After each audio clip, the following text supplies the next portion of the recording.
In the vicious cycle of how Qatar's oil and gas drives its foreign policies and in turn threatens the energy security of the planet. Thanks very much for that. Now could I call to the stage MPs Roger Evans, Daniel Kaczynski and Ian Duncan Smith. If you come and sit down, gentlemen. Thank you.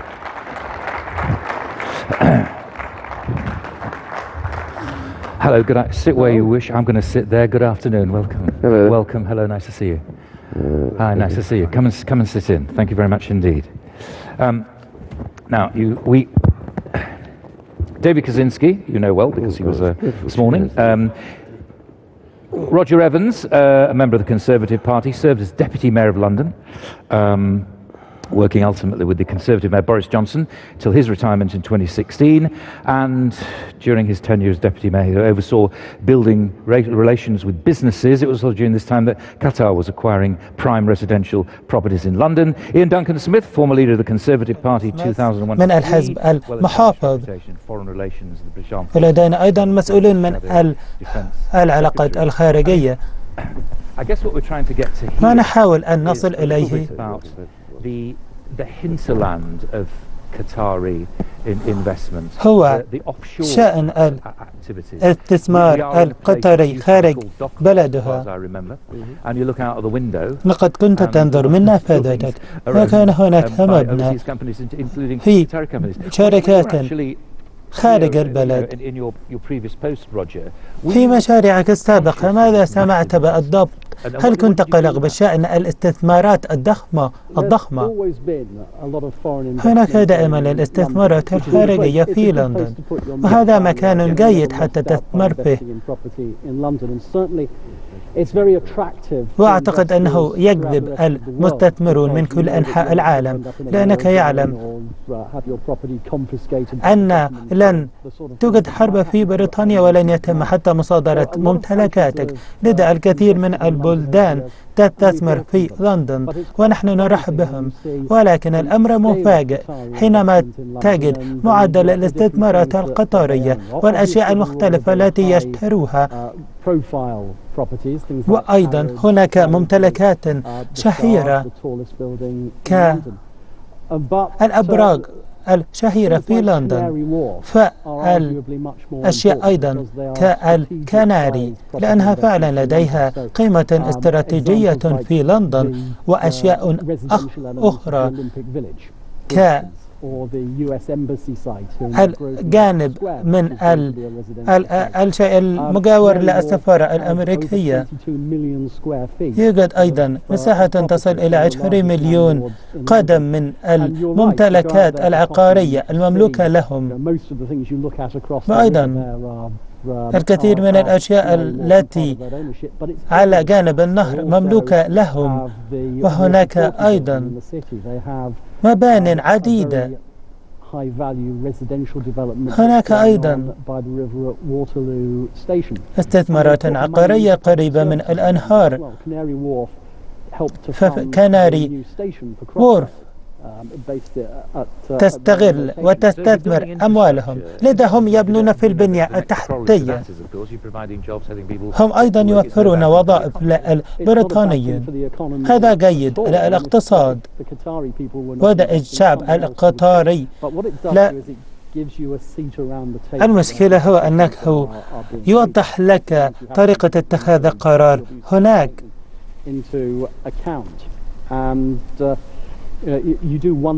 أنت تتساءل أحيانا ما إذا كان هناك، إذا كانت هذه الاستثمارات كبيرة ومبالغ فيها، فنحن نحاول أن نفهم التأثير الاستراتيجي على ذلك.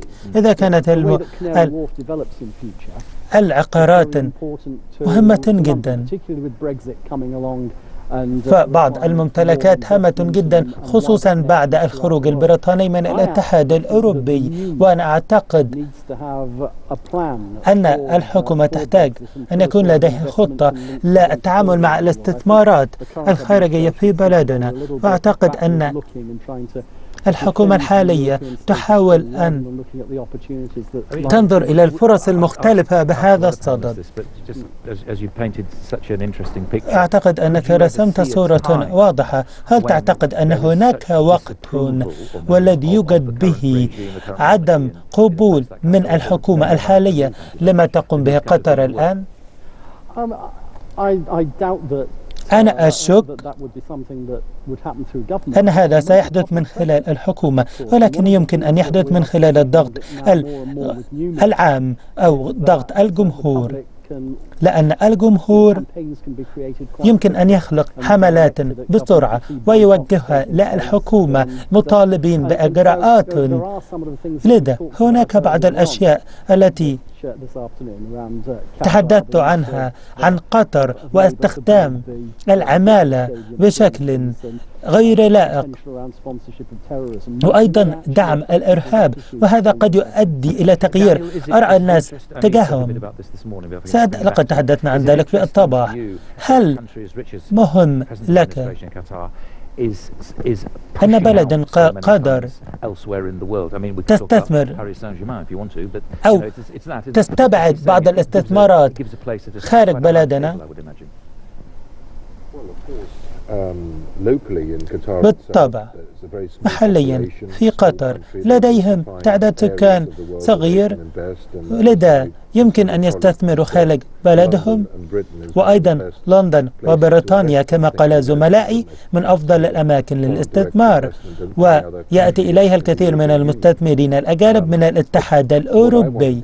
ولكن ما أريد أن أقوله هو أن لدينا مشكلة مع قطر، وأيضا مشكلة مع روسيا والعقوبات الخاصة بها، والغاز أيضا مع قطر وضع مشكلة جديدة. لذا اعتماد قطر على الغاز أو الغاز، ولكننا يجب أن نحسن ونزيد من إنتاجنا من الوقود حتى لا نعتمد على أحد. إذا نظرنا إلى تويتر ونستمع بعض من القراءات القطرية التي تتحدث عن هذه المواضيع، أنا أريد أن أعلم لماذا مجلس التعاون الخارجي متحد ضد قطر. نحن هنا لجمع المعلومات، وأعتقد أن بعض المنظمات الصحفية القطرية تحاول أن تقترح أننا هنا نطالب بتغيير النظام، ولكن هذا ليس مسؤوليتنا. نحن هنا لجمع المعلومات كما قمنا مع قطريون نفسهم.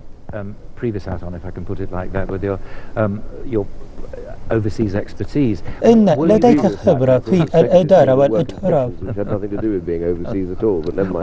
أنا لم أعمل خارج البلد كثيرا، ولكن المجاملة جيدة. أعتقد أنك في وزارة الداخلية تنظر الأمور بشكل مختلف. ما هي توجهات قطر تجاه هذه الأمور؟ أعتقد أنا تحدثت مع وزير الخارجية وكانوا واضحون. أعتقد أن الموقف الآن هو الصواب، فهم يريدون أن يتنفذ الغضب والمشاحنات والخلاف في مجلس التعاون الخارجي. فالحكومة البريطانية تريد أن ترى الإقليم مستقر، ونحن لا نريد أي عدم استقرار في مجلس التعاون الخارجي، فلا نريد إيران أن تتدخل في هذه المنطقة، ولا نريد روسيا أيضا. لذا الاستقرار هام جدا. لذا هم واضحون جدا أنهم يحاولون أن يعملون عمل الوساطة لحل القضية، وهم لا يروا أي من الأدلة المتحدث عنها من قبل السعودية، وهي بتورط قطر في دعم الإرهاب. ولكننا نريد أن نرى الأدلة ونريد أن نجمع المعلومات. الحكومة أيضا تقول أن مجلس التعاون الخارجي يجب أن يحل هذه الأزمة، لأن عدم الاستقرار هذا يسعد فقط الأمم أو القوى التي تريد زعزعة الاستقرار في هذه المنطقة.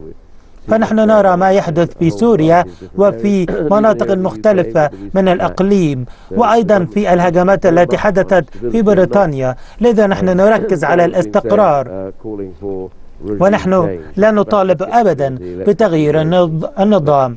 نحن نحاول أن نلعب دور الوساطة. هل يوجد أي دور للمملكة المتحدة في هذه العملية؟ المملكة المتحدة كانت حليف تاريخي للبلدان في هذا الإقليم، ونحن حاربنا دفاعا عن الكويت، محاولين التخلص من الاحتلال الذي قام به صدام حسين في الكويت. وأيضا لدينا مجموعات في هذه المنطقة. لذا واقع الأمر الخاص بالمملكة المتحدة هي أنه لدينا دعم كبير للعلاقات الداخلية في الخليج، ويوجد أيضا علاقات قوية بيننا، ولذلك نحن ندعم الاستقرار هناك. ولكن يجب على مجلس التعاون الخليجي أن يحل هذه الأزمة بدون لا ألاعيب دبلوماسية ومشاحنات دبلوماسية. أنا بالفعل أتفق مع السيد دانك في هذه النقطة. المملكة المتحدة لا تهتم بأن تفكك مجلس التعاون الخليجي وأن يكون هناك خلاف. أنا فعلا فخور جدا بأن يوجد لدينا الآن تعامل كبير مع البحرين. إن الأمن والاستقرار في الخليج هام جدا، وكل هذه البلدان هي شريكة منذ أمد التاريخ لبريطانيا. لذا باعتبارنا عضو في مجلس الأمن يجب أن نتعاون مع الأمريكان حتى نتأكد أن نجمع كل الأطراف حتى نبدأ عملية المعالجة، لأننا نريد علاقات ثنائية مشتركة ما بين كل دول مجلس التعاون الخليجي. هل أمريكا يجب أن تلعب دور كبير في ذلك؟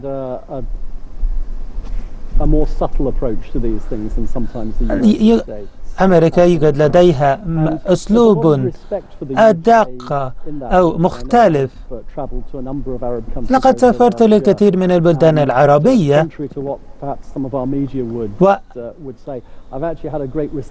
وأيضا استقبلت بشكل جيد، فأن الشعوب تحب بريطانيا وما زالوا يحترمون لأعمالنا السابقة، ونحن نحاول أن نوحد الناس. أنا أعتذر عن هذا السؤال مسبقا، ولكن لا يمكن أن نبدل فيما يخص الحكومة المحافظة التي تحاول أن تقدم تشريعات خاصة بالغاز. هل يمكن أن نعطي اعتمادا أكثر على الطاقة الذاتية في بلدنا ولا نعتمد على قطر؟ فإذا أردنا أن نتفاوض مع قطر، هل يمكن أن نعتمد على غازنا ومواردنا الطبيعية أكثر؟ كل بلد يجب أن تحاول أن تؤمن نفسها فيما يخص احتياجاتها لمصادر الطاقة. هناك إن موقف الحكومة في الطاقة والطاقة الجديدة يعطينا أمان كبير، وأيضا